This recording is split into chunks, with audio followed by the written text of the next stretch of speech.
Graça e paz.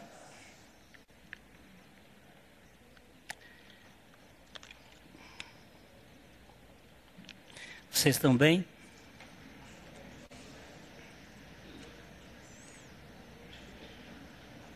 Estão bem mesmo?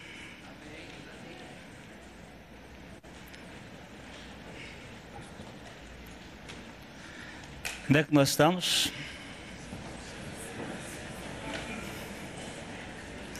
Vamos voltar para o Salmo 110. Vamos ler todo o Salmo, 7 versículos. Outra vez, outra vez, outra vez.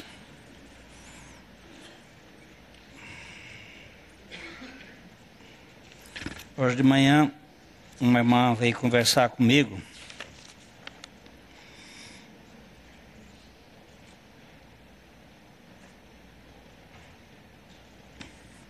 E me sugeriu um nome de uma pessoa, um professor da universidade, para a gente conversar, porque ele disse que nós não sabemos ler. É verdade. Nós não sabemos interpretar texto. Ela me deu aqui umas dicas que nós lemos e ficamos na tagarelice e passamos para a opinião sem passar pelo micro e a macro análise do texto. E eu vou pedir a esse professor Luiz Carlos, ele de vez em quando frequenta aqui a nossa comunidade, para vir nos dar uma aula, pelo menos para mim.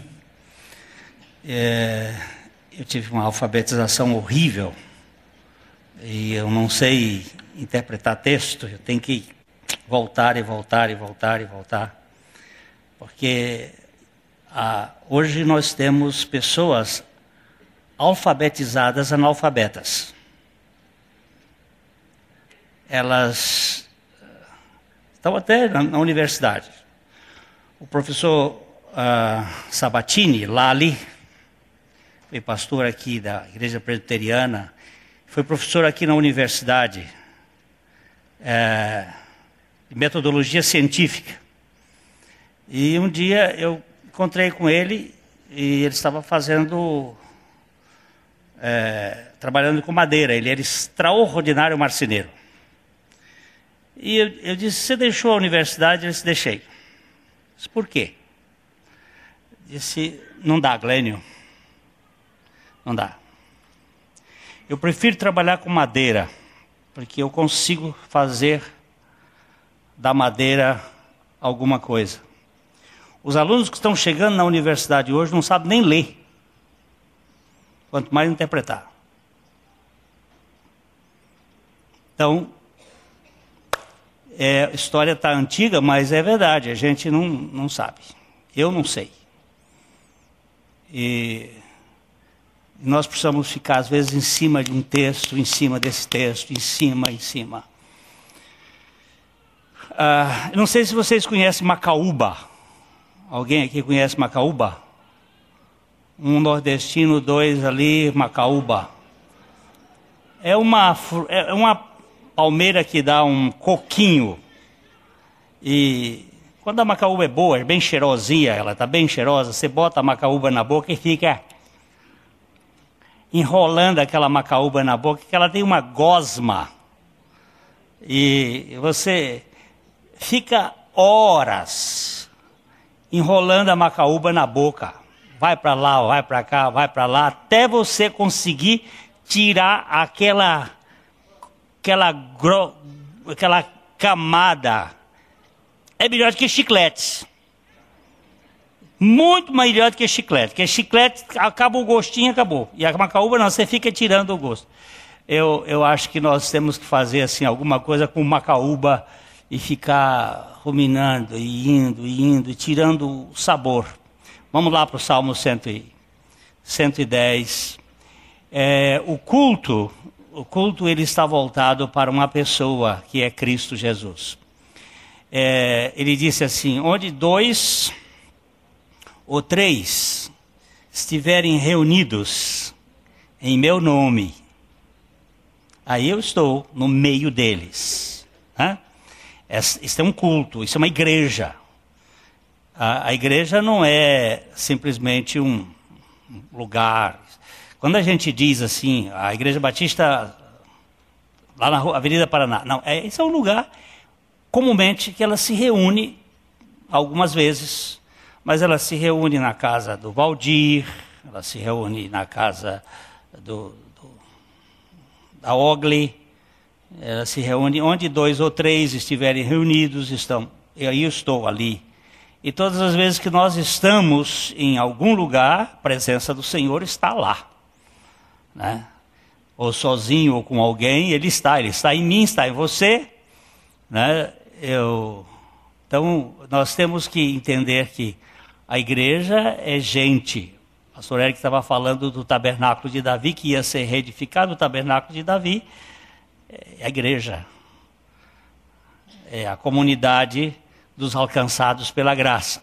Então, o que o Salmo 110 está falando é da pessoa de Cristo, da realidade espiritual. Lógico que nós tínhamos ali, antes de Cristo, a bússola estava apontando para aquela realidade que havia de vir. Nós temos as sombras.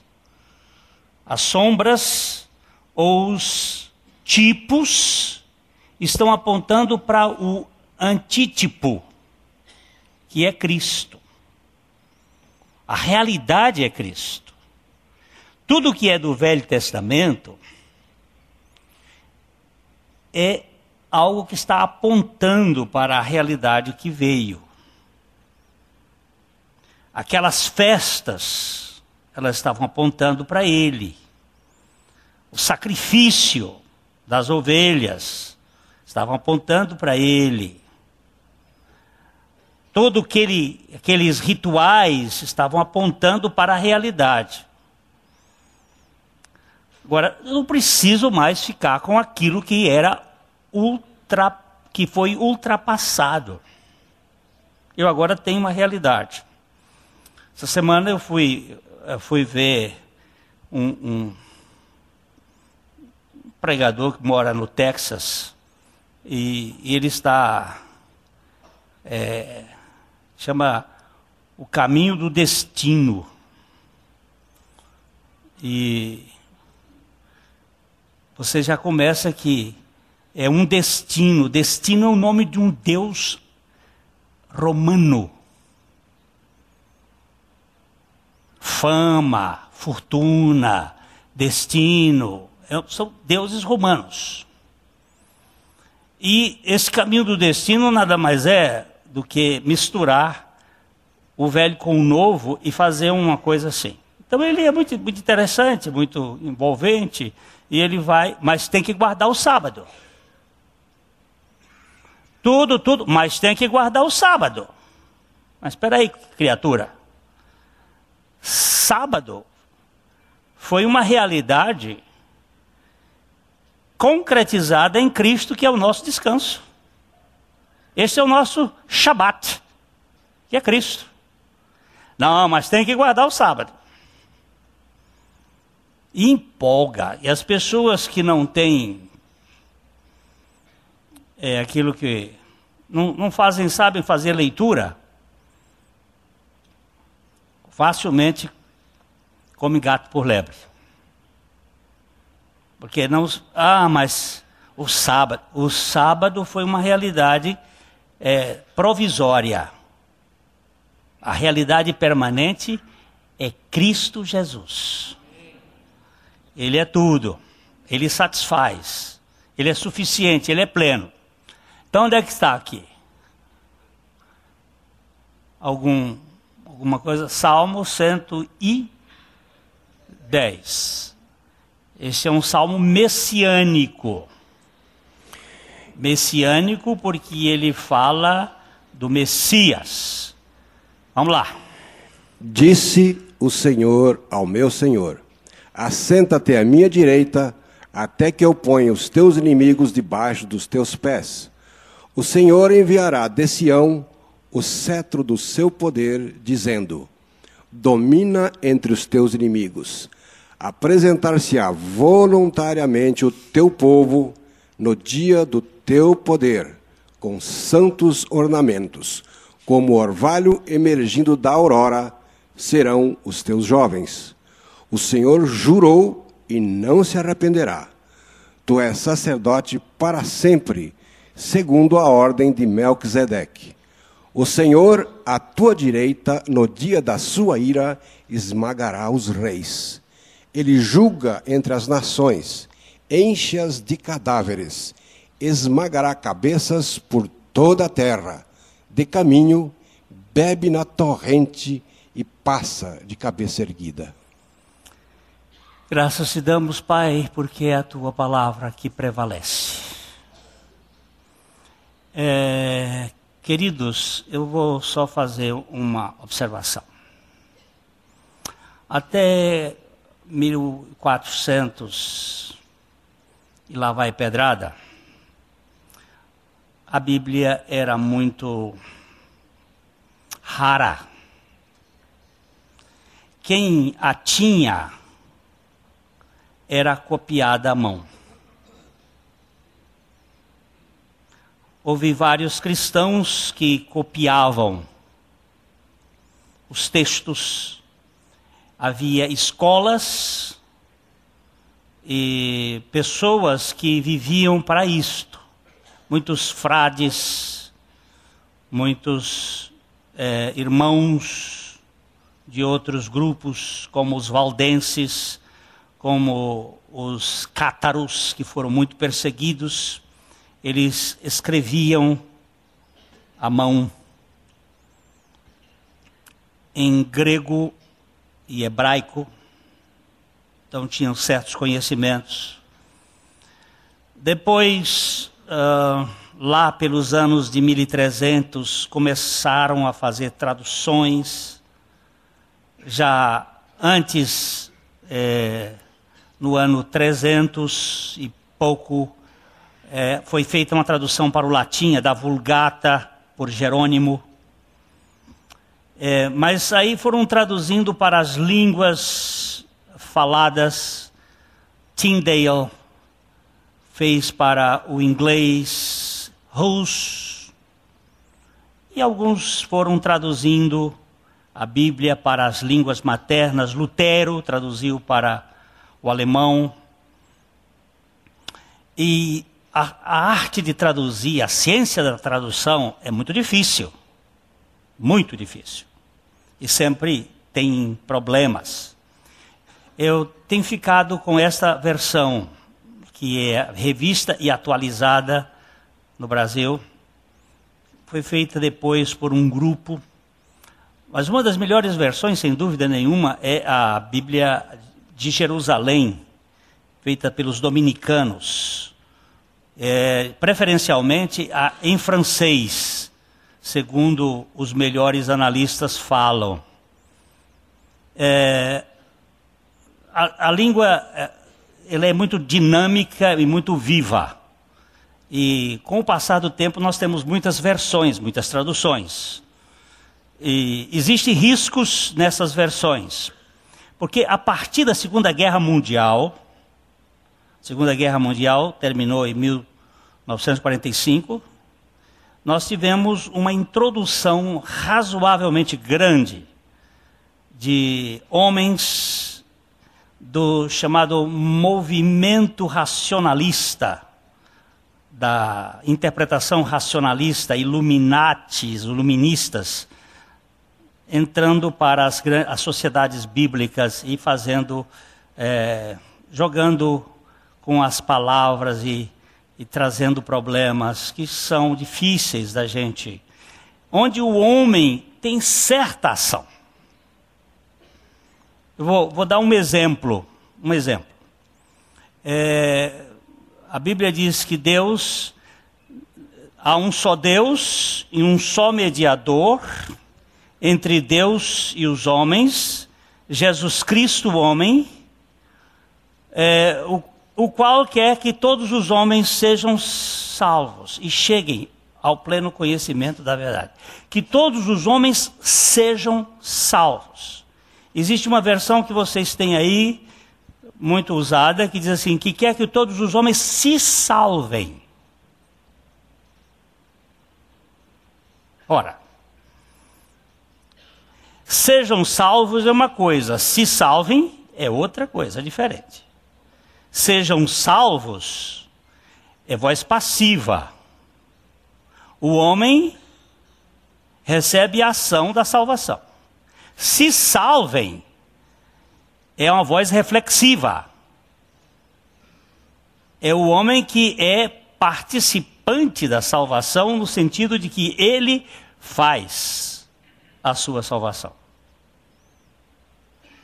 Quem não presta atenção acha que é a mesma coisa.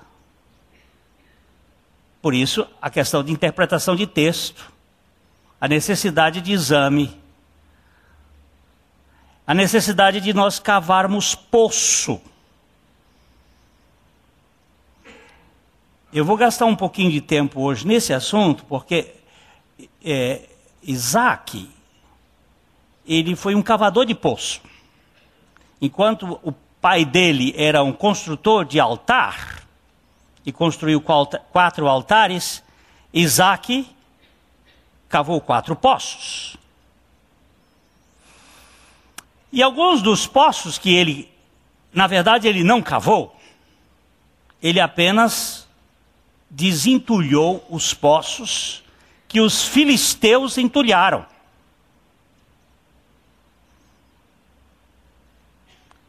Os filisteus eram um povo que estava lá, eram daqueles 10 nações que habitavam a Palestina antes de Abraão, depois ficaram só 7. E os filisteus tinham certas rivalidades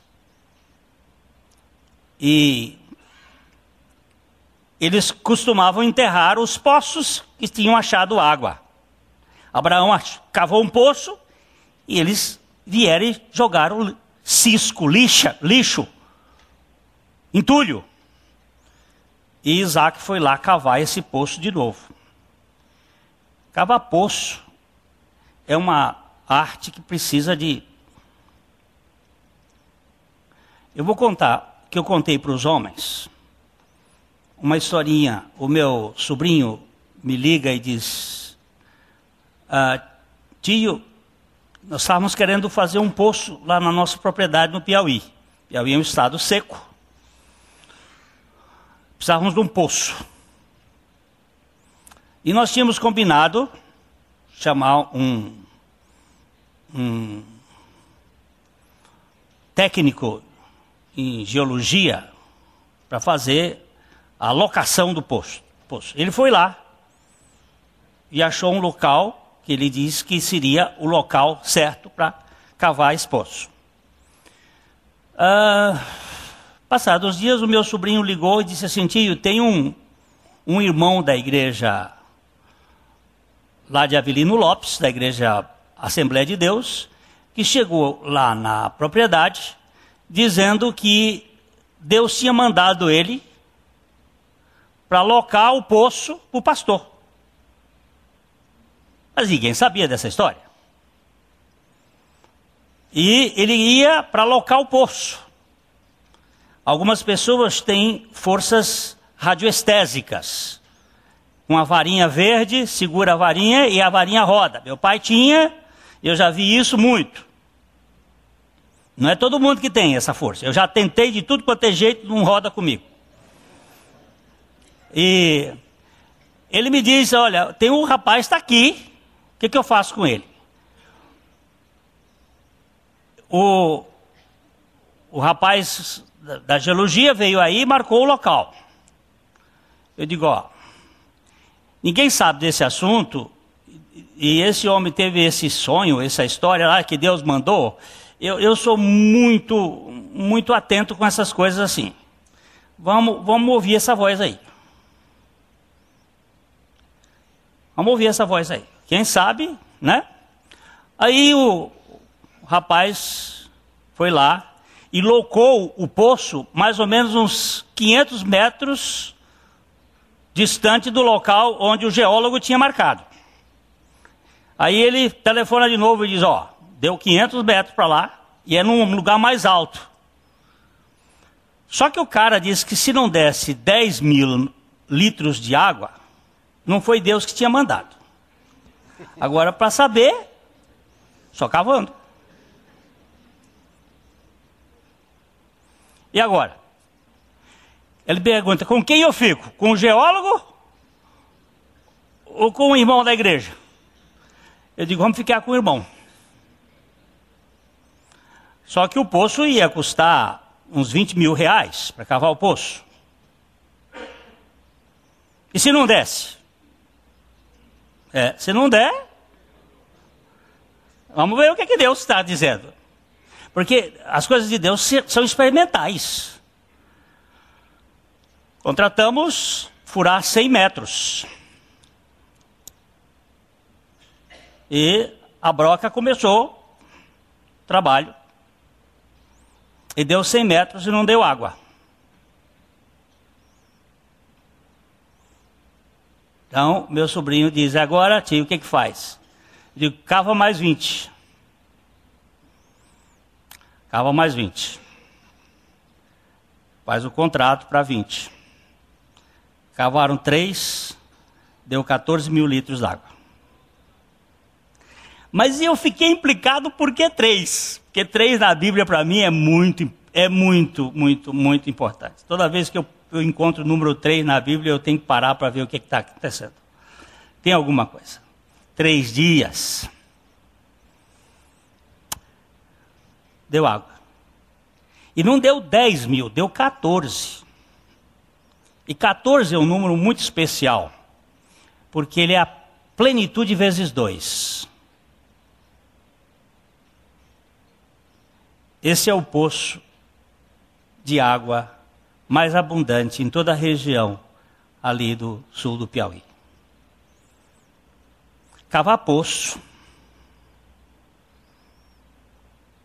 é até chegar na água. Às vezes você cava e não deu ainda, mas tem que ir mais. Tem que ir mais. Tem que ir mais. Verso 3.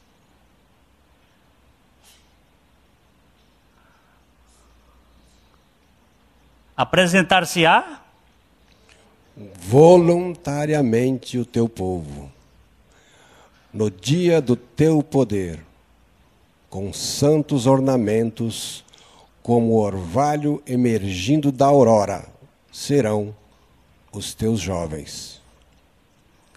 Apresentar-se-á voluntariamente o teu povo. Nós falamos isto aqui na vez passada, que Deus não impõe, Ele não exige. Mas nós não queremos Deus naturalmente. Nossa história é fugir de Deus. Nós somos fugitivos. E aqueles que estão com o Senhor são aqueles que voltaram da revolta. Por alguma razão Deus os conquistou. Você e eu, se estamos aqui nessa busca do Senhor, é porque Ele nos alcançou primeiro nos buscando e nos despertou o coração para querer a Ele, porque nós não o queríamos. Ele nos convenceu, essa é a palavra que Jesus usa para o Espírito Santo. Quando Ele vier, convencerá o homem. E nós passamos a querer, a gostar daquele que gosta de nós. Essa voluntariedade não é uma voluntariedade que nasce conosco, porque nós nascemos em delitos e pecados. Está certo ou não? A criancinha ela já nasce com o germe da rebeldia, do caos, da mentira, inato. E a palavra de Deus vai produzir nela a fé, a vida, o arrependimento. Isso é uma produção de fora para dentro, trazido pela palavra, para depois haver uma ação de dentro para fora. É isso que o profeta Ezequiel diz assim: Filho do homem, mete as tuas palavras no teu coração e ouve-as com os teus ouvidos. É engraçado isso. Porque a gente parece que ouve primeiro com os ouvidos. Não, mete-as no teu coração, as minhas palavras. E depois elas vão surgir de dentro para fora. Elas vêm de fora para dentro, depois de dentro para fora, e vai produzir uma ação de voluntariedade. Voluntariedade é a expressão da fé cristã. Ninguém pode seguir a Cristo. Nós temos repetido vezes após vez, por medo. Medo não gera amizade.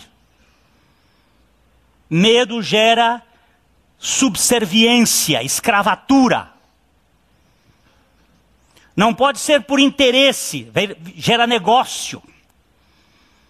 Essa teologia da prosperidade é uma teologia iníqua, perversa. Porque as pessoas estão buscando Deus para levar vantagem em alguma coisa. Isso é uma perversidade louca. Não pode ser por dever moral. Essa ética do dever adoece. Porque a pessoa faz na base do muque, da força da carne. O que tem que ser feito é por amor. O amor nos atrai, o amor nos estimula. Eu quero Deus, mas eu quero de modo amoroso. Essa voluntariedade vem do dia do poder, no dia do seu poder. Lá no Salmo 118, no verso 24, nós não vamos ler agora não, eu já falei isso aqui da outra vez, quando nós estivemos tratando de que esse é o dia que o Senhor nos fez. Nós entramos ligeiramente nesse dia no profeta Zacarias. Eu queria agora voltar um pouquinho no profeta Zacarias, no capítulo 3, no verso 10. O profeta Zacarias está falando ali, quando ele está limpando o sumo sacerdote Josué, que tinha vindo da Babilônia, e ele estava sujo, a roupa dele estava suja, e o anjo do Senhor estava de um lado, e Satanás estava do outro, e havia uma luta para limpar o profeta, aliás, o sacerdote. E aquela luta, ela tipifica a obra da redenção, que é tirar aquelas roupas sujas e fazer com que ele seja vestido com roupas limpas. Roupas que são aqui, nesse texto, falada de ornamentos da madrugada, que são os ornamentos da ressurreição, onde a justiça de Cristo cobre a nossa vergonha. A justiça de Deus, não a nossa justiça. A nossa justiça é chamada na Bíblia de trapos de imundícia, sujos e podres. A justiça própria, ela é indigna. Mas esses ornamentos da madrugada vêm no dia do poder. Então vamos dar uma olhada nesse texto.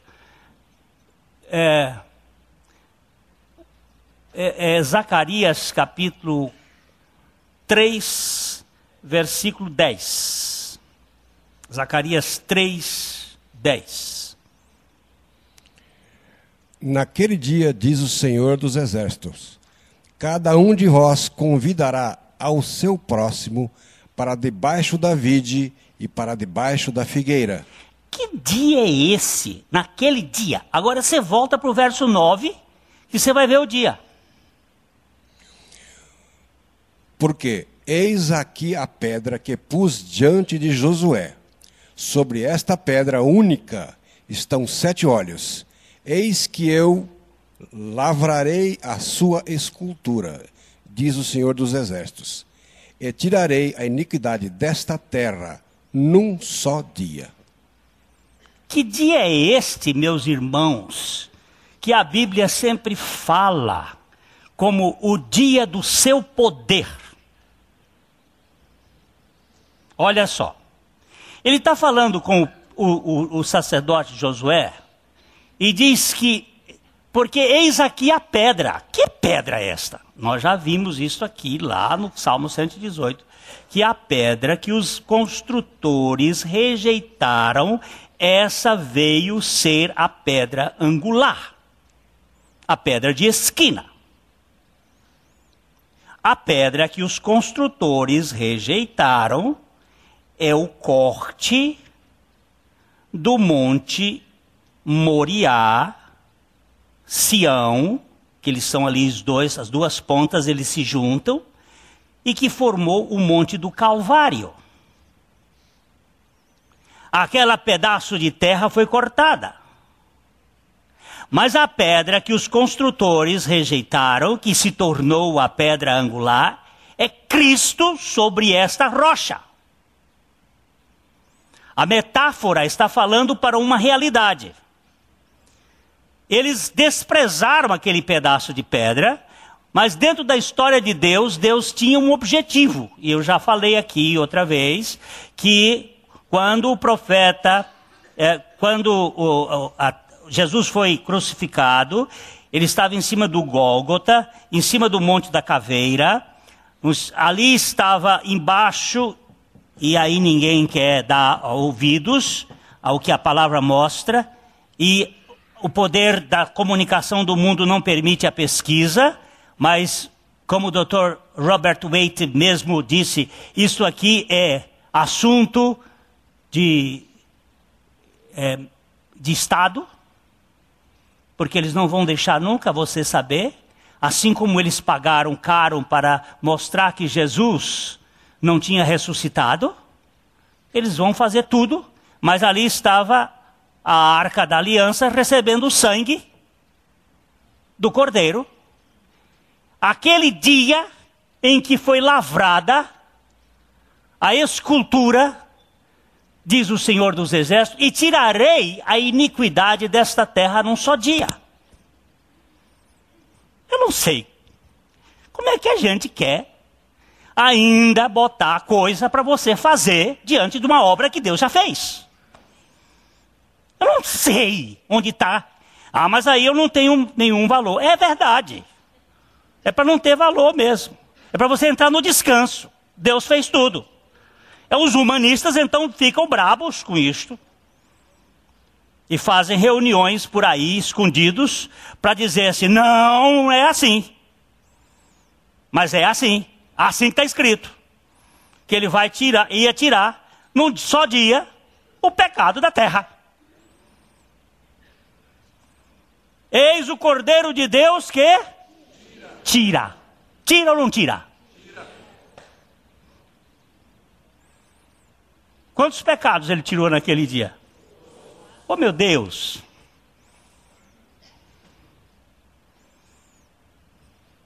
E por que eu tenho que ficar contabilizando pecado que já foi perdoado? É porque eu sou estúpido. Não creio no que Deus está dizendo. Então, gente, veja bem, este dia, o dia do poder de Deus, onde foi que se manifestou o maior poder de Deus?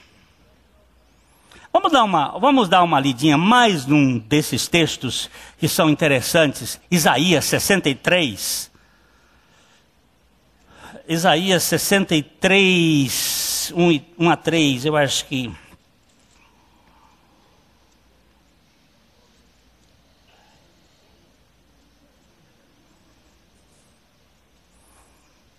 Esse é um texto muito interessante, viu, queridos? Nós estamos falando de trocar de roupa, de guarda-roupa.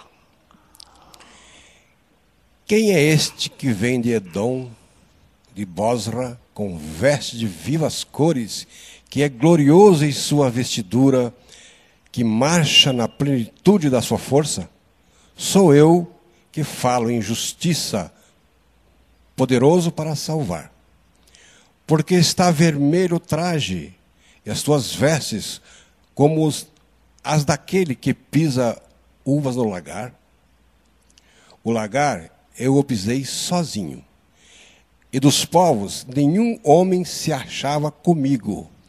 Pisei as uvas na minha ira, no meu furor, as esmaguei, e o seu sangue me salpicou as vestes e me manchou o traje todo. Que texto! Você não sabe interpretar as entrelinhas desse texto, não? Quem é que vem do meio de Edom, da humanidade, de Borza? Quem vem? Vamos voltar lá. Quem é este que vem de Edom? Um povo que saiu de Israel. Edom é Esaú. Que vem de Bosra, com vestes vivas, de vivas cores, que é glorioso em sua vestidura. A vestidura da madrugada é um negócio fantástico. Mas antes dele sair da madrugada, ele teve que passar pela sexta-feira da paixão. A paixão do amor. Que marcha na plenitude da sua força. No dia do seu poder, da sua força. Sou eu que falo de justiça, poderoso para salvar. Dia do poder de Deus é a cruz. Disse domingo passado que para criar o universo, as 200 milhões de galáxias, as 100 milhões de bilhões de estrelas que estão aqui, nisso aqui, foi assim, o sopro da sua boca. Para criar o homem, foi feitura, fez e soprou o fôlego da sua boca. Mas para fazer a redenção, custou o fôlego da sua vida. Não me venha com a história de que isso é pouco. Que esse sacrifício é um sacrifício que eu não estou olhando para ele. Meu irmãozinho, ele estava ali. Sou eu sou Yahvé, que falo contigo, que falo em justiça, poderoso para salvar. Qual é a roupa que você vai usar, tirando a tangueta de Adão? Qual é a roupa? É a justiça dos santos, branca, lavada no sangue do Cordeiro. É a justiça de Cristo. Por isso, quando dizem assim, você é um homossexual, é verdade. Foi que disseram para o pastor Abuchaim. Se sou, tenho natureza para tal. Mas Jesus já me justificou. E ele não era. Mas não vou discutir se sou ou não sou. A sua condenação não vai me colocar nessa posição. Eu não sou porque Deus sabe que eu não sou, porque foi Ele que me desfez, porque o que eu sou pela graça de Deus. Não preciso me defender. Se você disser que eu sou ladrão, eu digo sim, é verdade. Se você disser que eu sou adúltero, é verdade. Se você disser que eu sou bandido, é verdade. Mas Jesus já justificou e agora o que é que você vai fazer? Vai me botar na cadeia? Na cadeia dos homens, sim. Pode me botar. Por pregar o evangelho da libertação. Mas no inferno você não pode mais, que de lá eu já saí. Ele já tirou a chave. Então, o verso 2 é muito expressivo. Por que está vermelho o traje? E as suas vestes como a daquele que pisa uvas no lagar? Por que está a roupa dele toda suja de vermelho? Aí ele explica no verso 3. Por quê?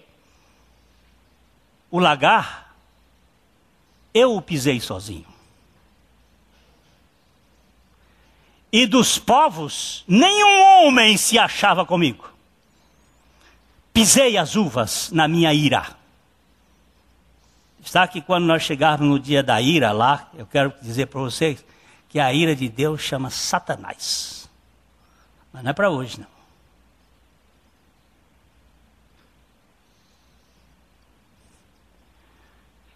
No meu furor as esmaguei, e o seu sangue me salpicou as vestes, e me manchou o traje todo. Nós temos um Cristo pelado na cruz. Ele não estava com roupas. Tiraram-lhe as roupas. E a sua túnica, que era sem costura, fizeram um bingo.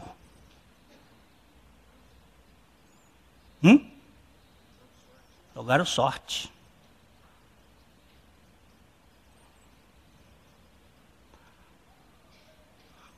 Mas ele estava com as roupas nossas lá. A carne. A roupa da vergonha. Por isso que ele diz, olhando firmemente para Jesus, autor e consumador da nossa fé, que não, por causa da alegria, suportou a vergonha, não fazendo caso da ignomínia. Suportou a cruz, não fazendo caso da vergonha. Ele estava fazendo ali uma troca de guarda-roupa. Tirando a roupa do capítulo 3, versos 7 de Gênesis. Leia, vamos ler aquela roupinha. 3, 7 de Gênesis.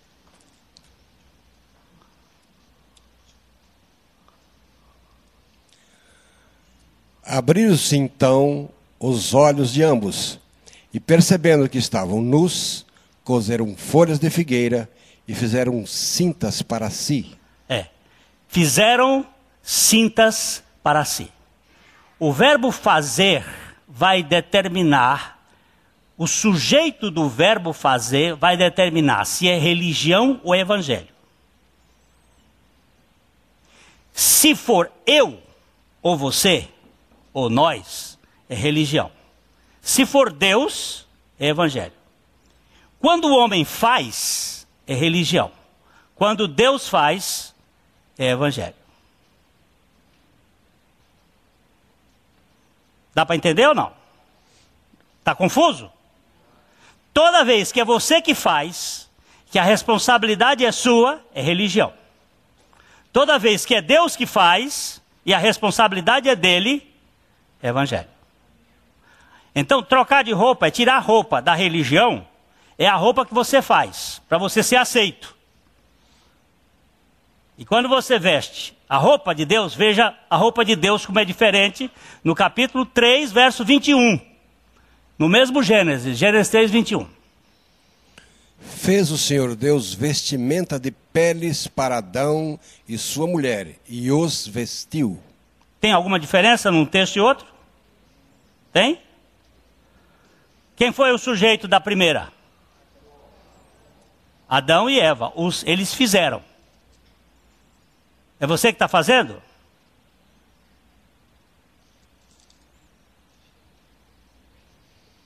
Vamos fazer oração. É você que faz a oração? E agora? Vós orareis assim. Não uma oração feita por nós, mas uma oração feita por próprio Cristo. Vós orareis assim, Pai. E aí, você tem 7 trilhos para andar nessa oração. Vá para casa e arranje os 7 trilhos e depois as 3 estações. A oração do Pai Nosso não é uma reza. É o formato da oração de qualquer pessoa que conhece Cristo. Vou ter que trazer aqui o pastor Ari Ramos para ensinar essa igreja a orar. Porque santo de casa não faz milagre. Eu tenho visto nas orações, não tem nada a ver com a oração que Jesus ensinou. E aquela é a oração. vós orareis assim. Eu não sei orar, você não sabe orar, nós não sabemos orar. Ó Espírito de Deus, ensina-nos a orar. Fez o Senhor Deus vestimentas de peles para Adão. Peles. Não foi folhas. Fez e vestiu. Evangelho, quando Deus faz. Religião, quando nós fazemos.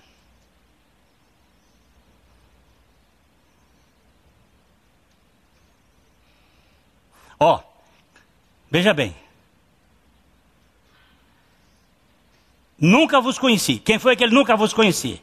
Senhor, Senhor, em teu nome não fizemos? Ah, foram vocês que fizeram? Não é comigo. Ah, nem teu nome não fizemos? Ah, foram vocês que fizeram, não fui eu. Mas o que é que nós somos na mão de Deus? Pode ser que podemos ser um instrumento, um bisturi, uma pinça na mão do cirurgião. Mas foi ele que fez. Pode ser que ele usou você, a mim, como ele usou a jumenta. Ele pode usar você também. Estamos pagos. Estamos no mesmo nível. Para Deus usar, não tem problema. Agora, vamos para Isaías 61:10.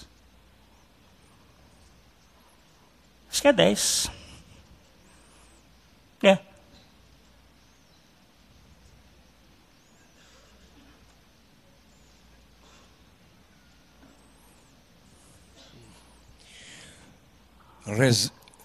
Regozijar-me-ei muito no Senhor.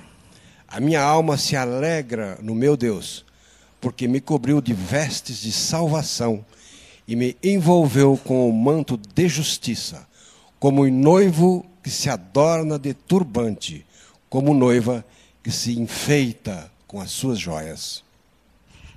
Tirou a roupa velha, e aí você presta atenção como ele diz. Eu vou ficar tão alegre, mas é muito, muito no meu Senhor. A minha alma vai se alegrar, as escâncaras no meu Deus. Por quê? Porque ele me cobriu de vestes de salvação. Quem cobriu?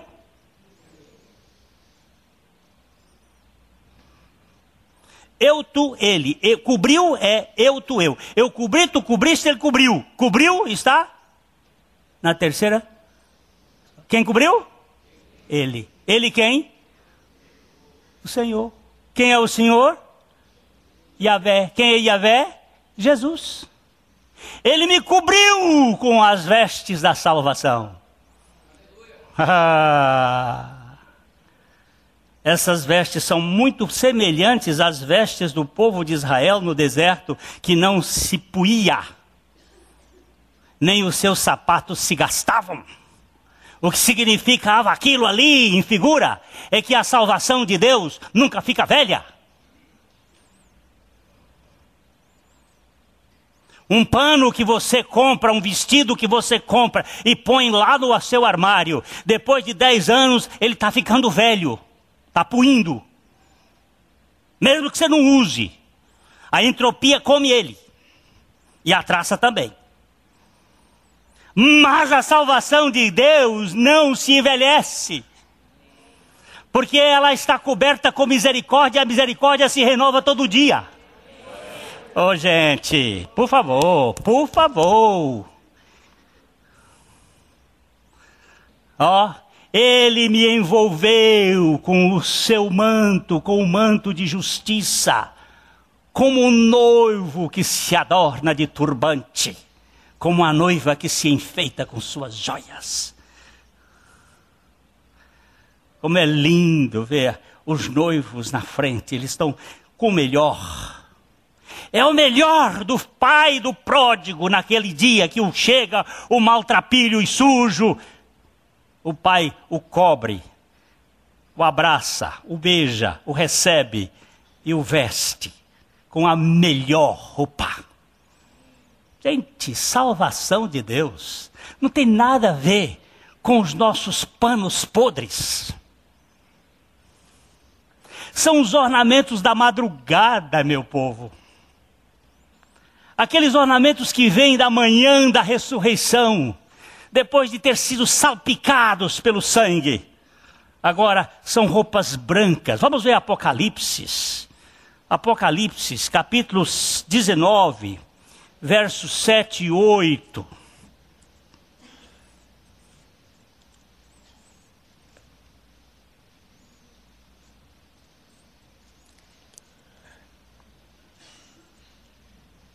Alegremo-nos, exultemos e demos-lhe a glória, porque são chegadas as bodas do Cordeiro, cuja esposa a si mesma já se ataviou.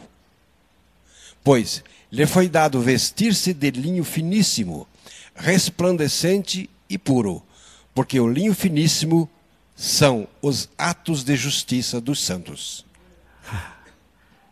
Espera aí, agora nós vamos ter que parar um tiquinho aí, porque aí começa a interpretação textual. E as entrelinhas. Vamos voltar um pouquinho para o 7. Alegremo-nos, exultemos, demos-lhe a glória, porque são chegadas as bodas do Cordeiro, cuja esposa a si mesma se ataviou. Ela se ataviou a si mesma. Com quê? Versículo 8. Pois lhe foi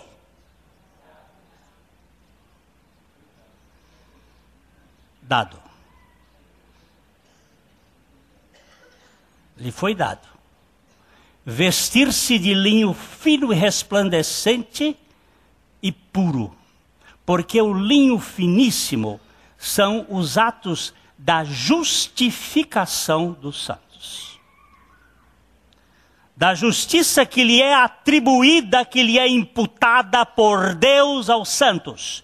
Porque um santo não tem justiça própria. A justiça que ele tem, lhe foi dada por Cristo Jesus.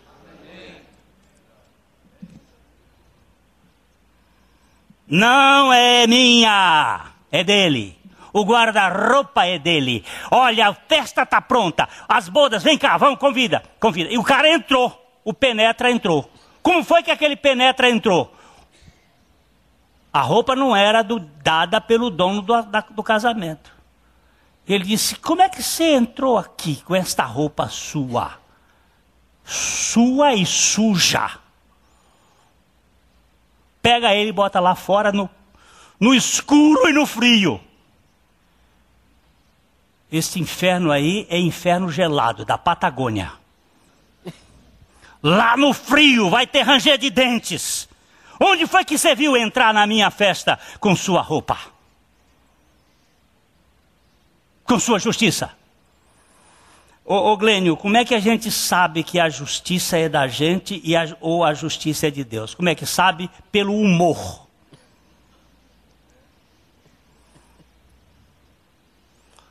Jesus disse assim, no mundo tereis aflições, tribulações, mas tende bom humor, bom ânimo, alegria.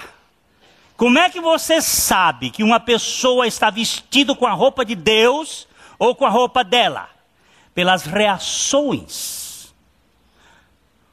O mal-humorado, o crítico, o implicante, o murmurante tem justiça própria demais que está lhe causando estes males. Mas tem remédio. O cordeiro já foi sacrificado. E ele que começou a boa obra vai completar. Mas é um sintoma que você está usando roupa velha ainda. Roupa suja.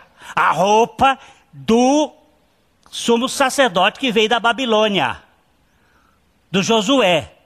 Isso é para você ir para casa. Não estou dando tudo o prato feito. Para ir para casa e meditar no capítulo 3 de Zacarias.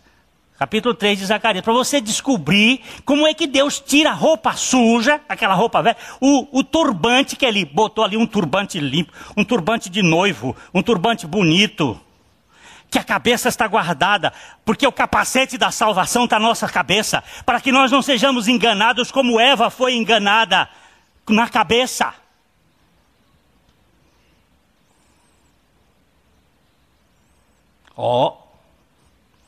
Ser livre, aquela roupa. Que roupa é essa? O ornamento da madrugada. Quando você vir uma pessoa com o ornamento da madrugada, você vai ver ela dançando. Na ponta do casco, a ponta do casco é a expressão que o profeta usa para a corça. A corça que baila, que pula, saltitante, no meio de uma tragédia total. A tragédia é...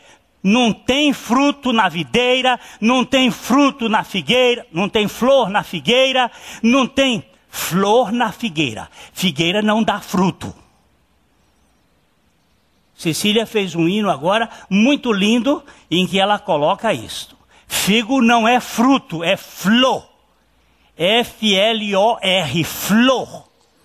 Você come flor de figo. Fruto da videira, flor da figueira, não tem mais cereal no campo, as vacas sumiram, as ovelhas foram tiradas da malhada. Todavia, eu me alegrarei no Deus da minha salvação e dançarei como os pés da corça. O que é isto? Isto é a falência total, mas é vestido como a roupa da madrugada. Qual é a roupa da madrugada? Jesus Cristo ressuscitou, não está aqui, vivo está, é todo poderoso, já venceu a morte, já venceu o pecado, já venceu o diabo, e Ele é a minha vida. Ô povo! Isso é evangelho. Evangelho para falido, para fracassado, para doente, para problemático, como eu. Eu sei que a turma boa não precisa de Jesus, nunca precisou. Ele disse, eu não vim para essa turma. Eu não vim para os sãos, eu vim para os doentes. Eu vim para quem fracassou. Eu vim para problemáticos. Eu vim buscar e salvar o perdido. Isso é evangelho, é Deus fazendo. Quando eu faço, religião. Ela pode ter o nome que tiver. Ela pode ser budista, confucionista, católica, batista, presbiteriana, assembleiana, só batista são 240 subdivisões.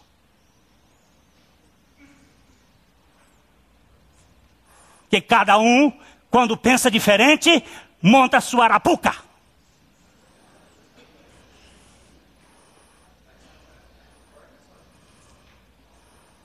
Agora o Senhor Jesus Cristo.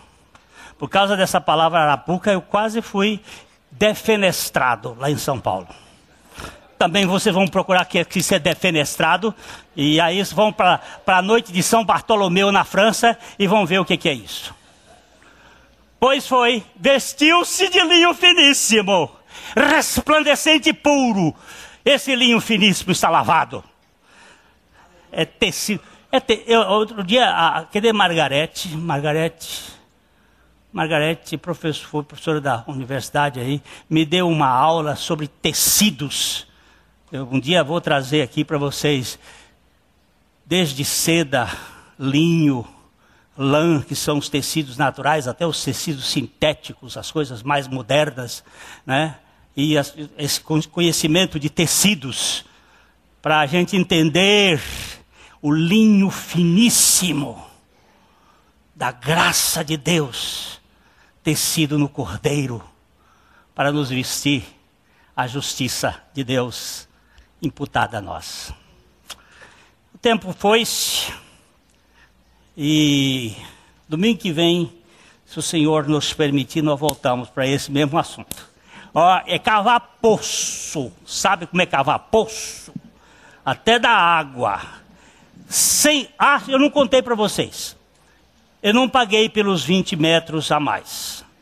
Deu com 3 metros, deu água e o contrato foi desfeito. Disse assim, não precisa mais, porque foi só 3 metros. Então está desfeito o contrato dos 20 metros de profundidade. E a água está lá jorrando abundante. Até isso Deus faz, que chama graça abundante. Você não paga. Você só paga pela religião. Na graça não. Se tivesse parado nos 100 metros, era frustração. Mas vamos cavar mais um pouco. Senhor, eu preciso desta água abundante do Senhor.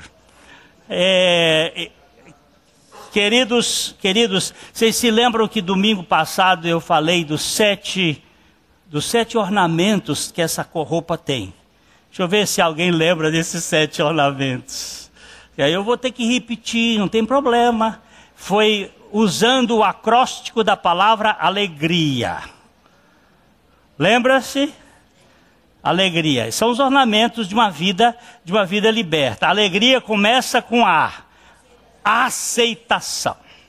Você se considera um aceito por Cristo Jesus? Por favor. Você se considera, pela graça de Deus, um aceito ou uma aceita por Cristo Jesus na sua plenitude? Amém. Muito bem. Então você é livre. Qual é a segunda palavra? Liberdade. Liberta quas será tamer. Era lá. Aqui não. É já. Liberdade agora. Livre. Você não foi chamado para viver em Cafua. Cafua, palavra que você precisa saber o que é. Eu disse assim, pastor, o senhor usa umas palavras difíceis. A Filó, você está me ouvindo lá no Texas, não está, Filó? Te amo, criatura divina. Essa moça tem sido alcançada por Deus de uma maneira muito preciosa. Ela diz que senta e fica procurando no dicionário para saber as palavras difíceis. Faz parte de um projeto que eu aprendi com McLuhan. Ele diz que nós só podemos aprender quando a nossa mente é exigida. Se a mente não é exigida, ela fica no lugar comum e se acomoda. Então, nós fomos chamados para a liberdade, não para Cafua.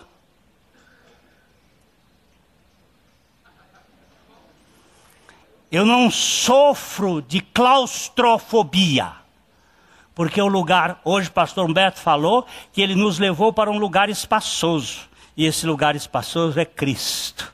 Nós podemos dançar. Uhul!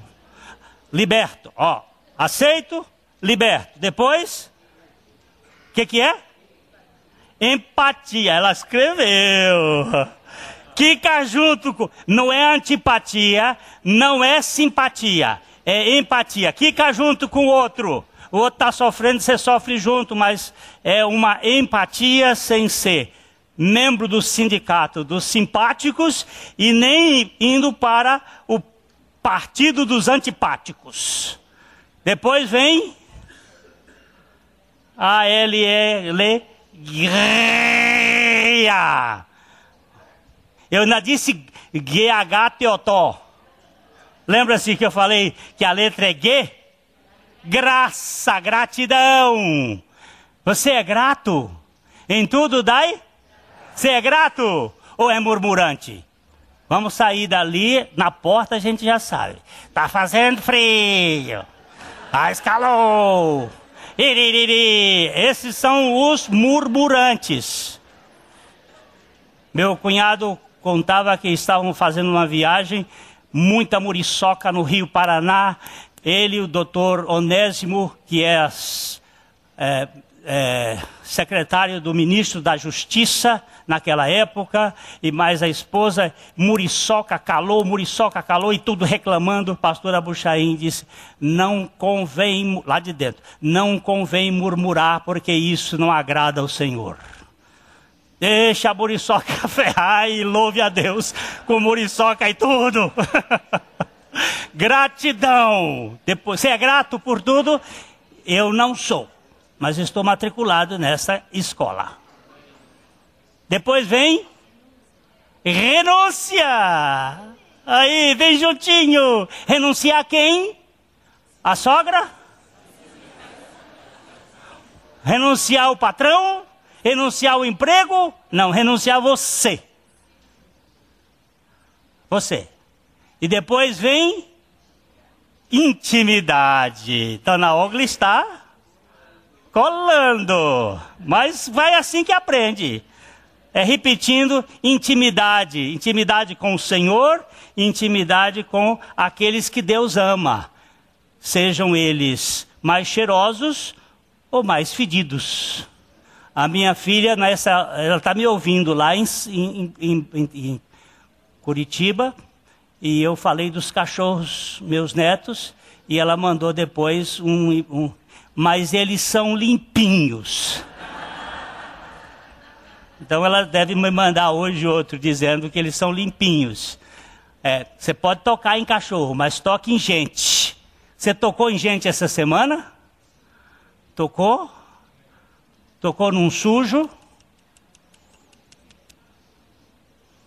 Não é só no limpinho não, que usa perfume francês. Intimidade. Depois tem outra. Afeto. O mundo está morrendo por falta de afeto.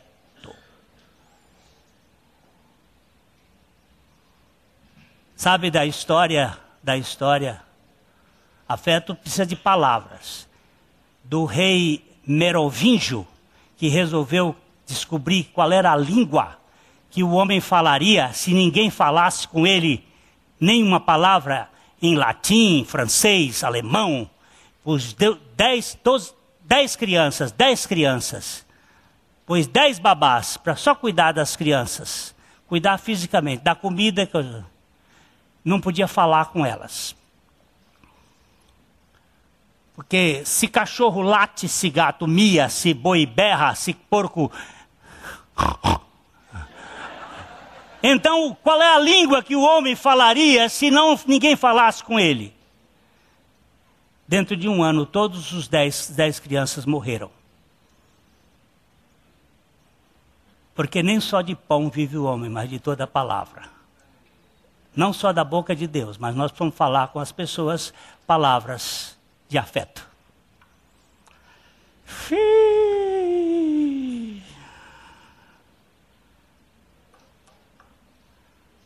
Quem vem primeiro, a palavra ou a ideia? A pensar. Vai para a Wikipedia. Depois pesquisa lá. Quem vem primeiro, a palavra ou a ideia? Trabalho bom para pensar. Quem é que vai cantar? Vamos cantar o quê? Que vamos cantar? Hein? Glória, majestade, força. Glória e majestade, força, honra e poder. Sejam dados a Jesus, soberano Rei dos reis. Você sabe qual foi o dia de maior poder? Não pregamos a Cristo senão crucificado. Sabedoria e poder de Deus. O poder de Deus está ali na cruz. Então vamos cantar. Gente, tem gente do lado de vocês. Pega na mão dele. Eu estou dizendo isso para conexão física. Eu vou ficar do lado do Humbertinho. A mensagem que você acabou de assistir faz parte do Ministério de Comunicação Palavra da Cruz. Temos um grande acervo de estudos bíblicos em áudio e vídeo. Distribuímos também gratuitamente o jornal mensal Palavra da Cruz. Entre em contato conosco pelo fone fax 0 operadora 43 3322 3037 ou pelo e-mail com@palavradacruz.com.br. Visite-nos também pelo site www.palavradacruz.com.br. Graça e paz.